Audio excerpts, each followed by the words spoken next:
भारत में आबादी कंट्रोल के हवाले से 2 बच्चों के कानून पर एक नई बहस शुरू हो गई है।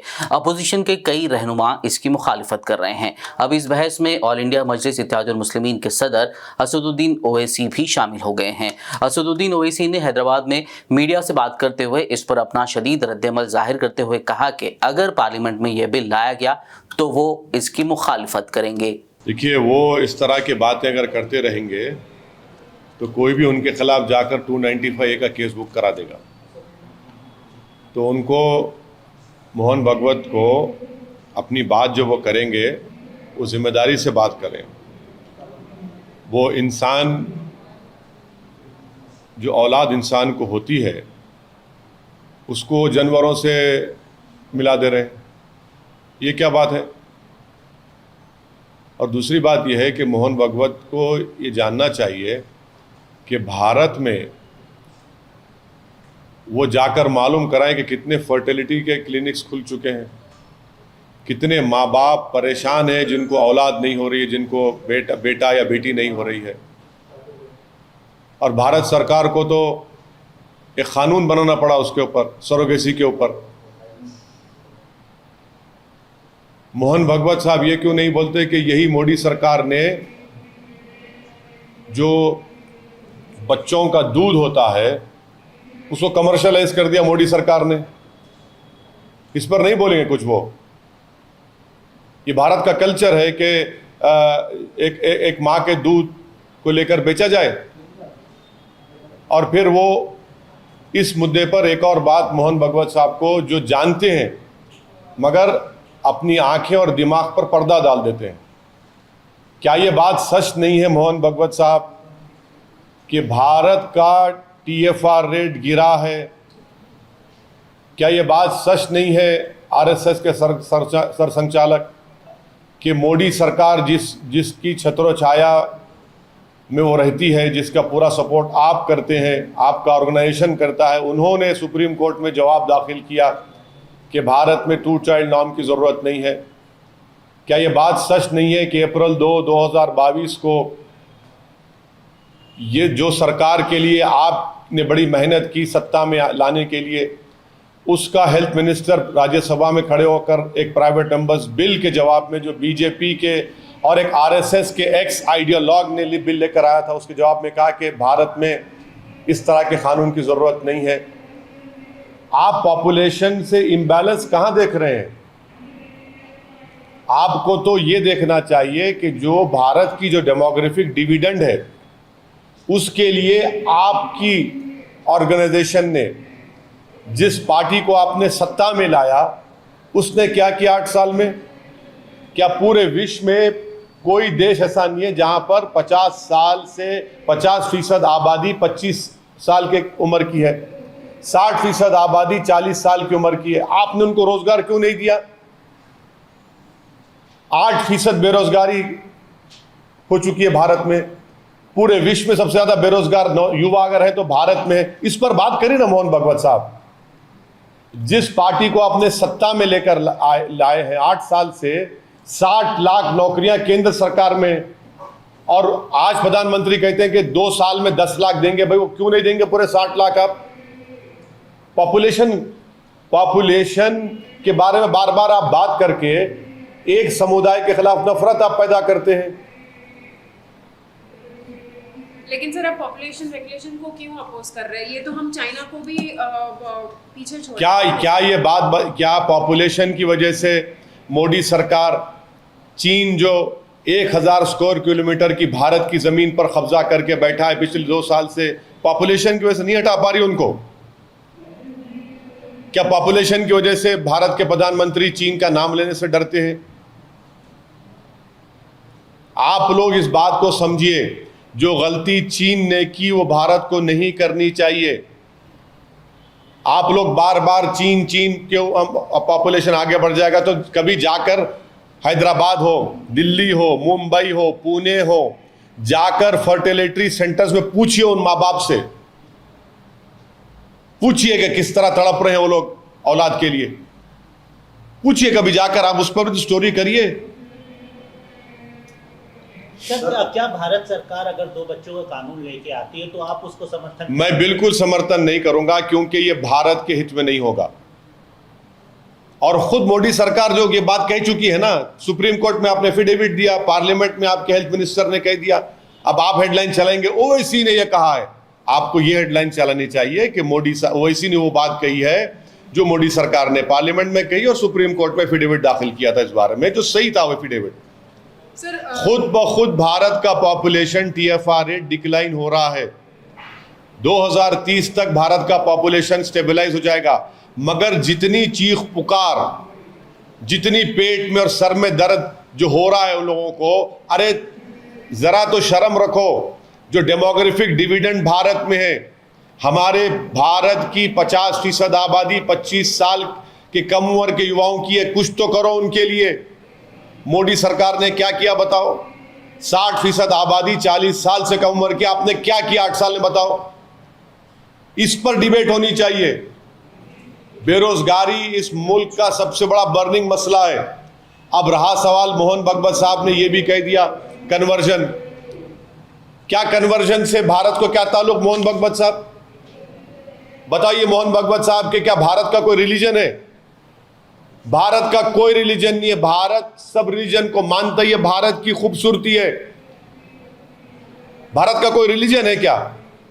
आप चाहते हैं कि भारत का एक रिलीजन हो जाए, RSS चाहती कि भारत का एक रिलीजन हो, एक कल्चर हो, एक जबान हो। ये नहीं हो सकता। इसलिए नहीं हो सकता क्योंकि भारत एक मल्टी कल्चरल मुल्क रहा है और रहेगा। क्या आप साउथ की तहजीब को नॉर्थ में फोर्सबली इंप्लीमेंट कर सकते? नहीं कर सकते।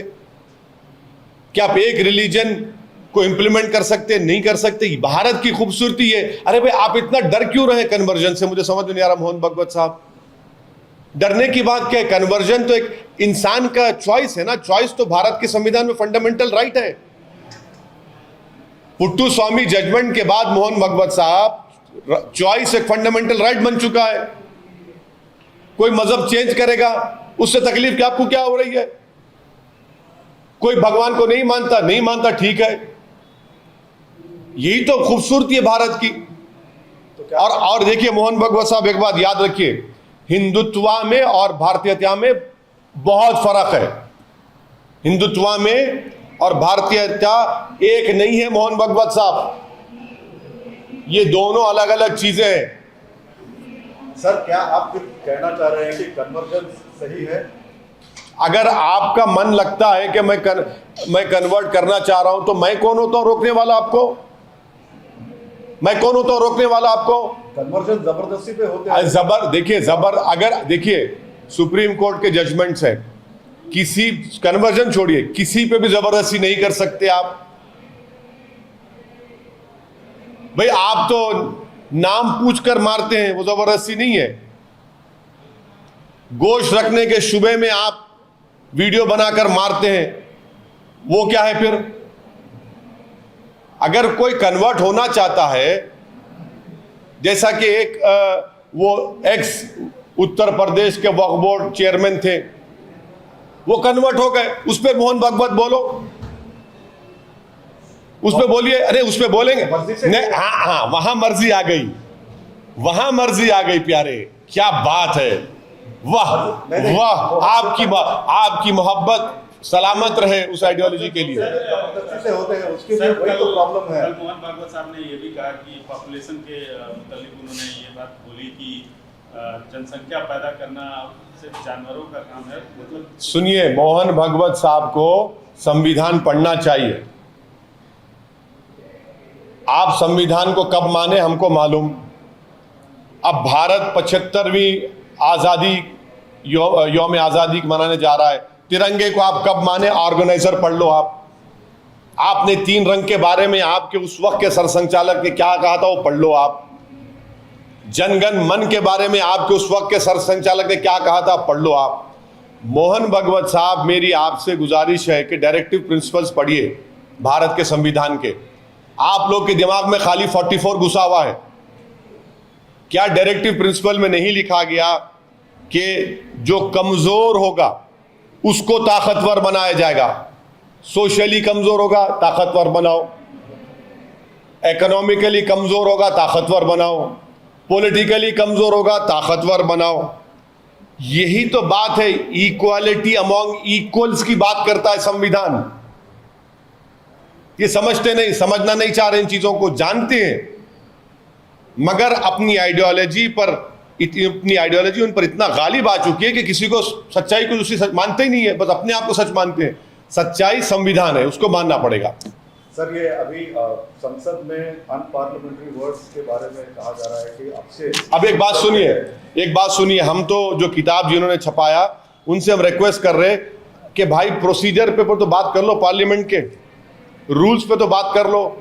बिल आता है सरकार का, एक ही दिन में बिल आता है, मेंबर्स कैसे पढ़ेंगे?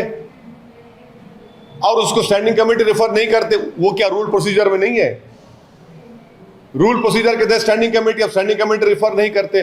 और अनपार्लियामेंट्री वर्ड के दूर की बात, वो अहम नहीं है, कंटेक्स्ट अहम है। कंटेक्स्ट, जो कंटेक्स्ट होगा अहम है।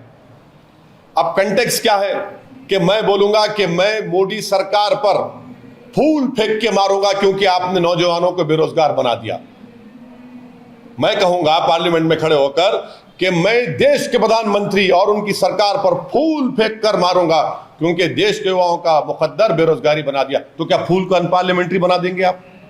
मारूंगा उसके नहीं, फूल अच्छा, फूल बरसा के मारूंगा। और ये कहूंगा कि भाव फूल बरसाओ मोदी सरकार पर कि उन्होंने भारत के नौजवानों को बेरोजगार बना दिया। तो क्या अनपार्लियामेंट्री हो जाएगा? कंटेक्स्ट इंपॉर्टेंट है। ये लफ्ज की बहस में मत जाइए, रूल्स को, प्रोसीजर को फॉलो करने की जरूरत है। अरे भाई, बिल आता है, स्टैंडिंग कमेटी नहीं जाता। स्टैंडिंग कमेटी क्यों नहीं जाता भाई? संविधान में जो कॉन्स्टिट्यूशनल वैल्यूज है उस पर काम करिए। मालूम ही नहीं, कॉन्स्टिट्यूशनल वैल्यूज, कॉन्स्टिट्यूशनल मोरालिटी, कुछ ही नहीं, कुछ भी नहीं होता उस पर काम। सर, डिसेंसी और डेकोरम भी कोई चीज होती है? हाँ, बिल्कुल होनी चाहिए।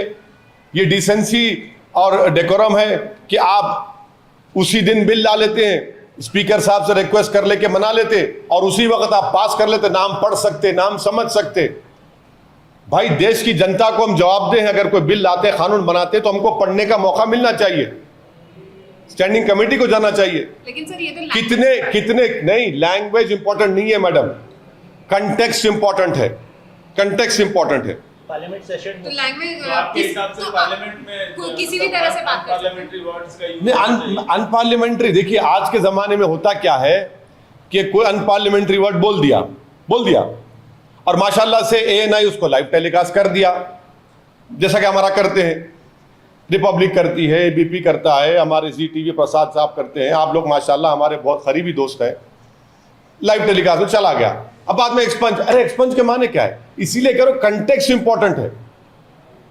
अगर मैं कहूंगा कल पार्लियामेंट बहस होगी बेरोजगारी के ऊपर, मैं कहूंगा कि मैं मोदी सरकार पर फूल बरसाकर मारूंगा क्योंकि उन्होंने नौजवानों को बेरोजगार बना दिया, तो क्या आप फूल को अनपार्लियामेंट्री कर देंगे? समझिए, इंपॉर्टेंट क्या है कि रूल्स एंड प्रोसीजर को आप इंप्रूव करिए, कॉन्स्टिट्यूशनल वैल्यूज, कॉन्स्टिट्यूशनल मोरालिटी को करिए। आप बताइए, अब पार्लियामेंट कितने दिन बैठ रहा है भाई? मॉनसून सेशन 18 तारीख से 12 अगस्त तक क्या होगा भाई? उसमें क्या बहस कर पाएंगे हम? जब साल शुरू होगा तो आप एक साल का कैलेंडर बना दीजिए कि इतने दिन बजट सेशन, इतने दिन मॉनसून सेशन, इतने दिन विंटर सेशन होगा। कैलेंडर बनाइए ना, आप नहीं बनाते। आप अनपार्लियामेंट्री वर्ड्स की बात कर रहे हैं। क्या ये अनपार्लियामेंट्री नहीं था कि स्पीकर पीछे बैठा है, प्रधानमंत्री सामने बैठा है? अनपार्लियामेंट्री नहीं था ये? किताब लिखने वालों से पूछ रहा हूं, बताओ, मेरे सवाल का जवाब दो जिन्होंने किताब लिखी। आप ज्ञानी हैं, आप सारे देश में ज्ञान बांट रहे हैं, इतनी मोटी किताब छापे आप। नहीं बोल सकती आप क्योंकि आपको अपनी नौकरी का डर है। बोलेंगे प्रधानमंत्री सामने, स्पीकर पीछे, अनपार्लियामेंट्री, तो नौकरी चली जाएगी आपकी। चलिए, जब जाना है। एक सवाल सर, आप शहर हैदराबाद के सांसद हैं। बीजेपी अभी कार्यकारिणी की बैठक हुई थी, उसमें ये बात खुल के आई थी कि हैदराबाद शहर का नाम भाग्यनगर करेंगे। इस पर आपको क्या कहना है? ऐसा है ना, नौकरी नहीं दे सकते, नाम बदल दो। चीन को भगा नहीं सकते जो 1000 किलोमीटर कब्जा करके बैठा है, नाम बदल दो। हाँ, पेट्रोल डीजल की कीमतें आसमानों को छू रही हैं, नाम बदल दो। 2 करोड़ नौकरियों का वादा किए थे 2014 में, नाम बदल दो। ट्रेड इम्बैलेंस को इंप्रूव करेंगे, नाम बदल दो।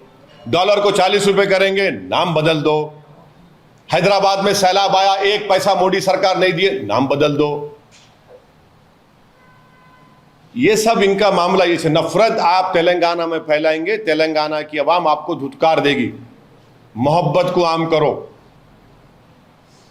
आप नफरत फैलाने की कोशिश कर रहे हैं, तेलंगाना की आवाम रिजेक्ट करेगी उसको। और यहां पर तेलंगाना की फीलिंग है, उसको समझो आप। ये दारुसलाम में जॉब मेला लगा है, तो क्या मकसद है? क्या देखिए, जैसा कि मैंने अभी आपसे कहा है कि भारत में, तेलंगाना में बेरोजगारी एक बहुत बड़ा बर्निंग मसला है। और अगर हम युवाओं को सही राह नहीं दिखाएंगे, उनकी उस उम्र के हिस्से में उनको कंस्ट्रक्टिव और तामीराती काम की तरफ उनको लेकर नहीं जाएंगे, तो सोसाइटी में इंस्टेबिलिटी पैदा हो सकती है। और हमारी बदबख्ती है कि केंद्र में एक ऐसी सरकार है जिसने रोजगार पर कोई काम नहीं किया, सिर्फ झूठ बोलते हैं। इसीलिए आज हमने हमारे पार्टी ऑफिस में कई ऐसे हमने फंक्शंस किए करते हैं। अब 1500 वैकेंसियों की ज़रूरत है। बिग बास्केट एक शिप्स कंपनी है, उन्होंने हमसे कांटेक्ट किया, तो हमने कहा आइए हम पूरे हमारे कॉन्स्टिट्यूंसी में ऐलान करवाए, सोशल मीडिया से, इलेक्ट्रॉनिक प्रिंट मीडिया से, हमारे संगठन के लोग भी गए, जमा किए लोगों को। तो मकसद ये है कि इनको नौकरी मिले, और अगर वो 8-9 घंटे काम करेंगे डिलीवरी एग्जीक्यूटिव का, तो कम से कम उनको वो मेहनत के ऊपर उनको 30 से 35 हज़ार मिलेंगे। और हम तो यही पैगाम दे रहे हैं भारत के युवाओं को कि मेहनत करिए, कंस्ट्रक्टिव काम करिए, मोहब्बत को आम करिए और अपनी हिम्मत और हौसले को बुलंद रखिए। क्योंकि ये जो ताकत भारत की आज हमारे पास है, वो ये युवा है। कल का मुस्तकबिल नौजवानों का होने वाला है, कल का मुस्तकबिल मोदी जी का नहीं होने वाला है। भारत का मुस्तकबिल ये युवा है, तो इसलिए उनको कंस्ट्रक्टिव तामीराती काम की तरफ लगाना, उनको रोजगार देने की कोशिश करना है। और इसी एक छोटी, हम अपनी तरफ से छोटी कोशिश कर रहे हैं। और मैं भारत के, बल्कि मेरे कॉन्स्टिट्यूंसी के नौजवानों से अपील भी किया हूँ कि मेहनत करने से मत कतराइए। छोटा काम हो, बड़ा काम हो, आप मेहनत करो। क्योंकि जब आप मेहनत करेंगे तो हक और हलाल की कमाई कमाएंगे आप। और आज के इस प्रोग्राम में हम देखा है, एक मुस्लिम महिला, ये जो लोग आपके टीवी चैनलों पर बैठकर आपके बड़े बड़े एंकर जो बड़े बातें करते हैं, ये मुस्लिम महिला पे दुश्मन दबा दिया जा रहा है, वो क्या, अरे आके देखो यहाँ पर एक मुस्लिम महिला हिजाब निकाब पहनकर बोल रही है, मैं 5 साल से काम कर रही हूँ, मोटरसाइकिल पर डिलीवरी एग्जीक्यूटिव हूँ, 30,000 रुपये कमाती हूँ। ये चेहरा आप लोग दिखाना चाहिए मुसलमानों का। एक मुसलमान हस्बैंड एंड वाइफ दोनों डिलीवरी एग्जीक्यूटिव हैं। ये बड़ा, ये चीज़ को देखिए आप लोग। ये जो ट्रांसफॉर्मेशन, जो डेवलपमेंट मुस्लिम सोसाइटी में है, इसको भी महसूस करनी चाहिए। मुबारक होगा अब हर रिश्ता, जब आपके संग होगा आपका भरोसेमंद फरिश्ता। हैदराबाद के सबसे भरोसेमंद मैट्रिमोनियल मुबारकरिश्ते.com से जुड़े और अपनी पसंद के प्रोफाइल को चुने। एक भरोसेमंद मशवरे से होगा हर लम्हा खुशियों से भरा। मुबारक रिश्ते, रिश्ता आपका, कोशिश हमारी। कॉल 7893500900 या ऐप डाउनलोड करें।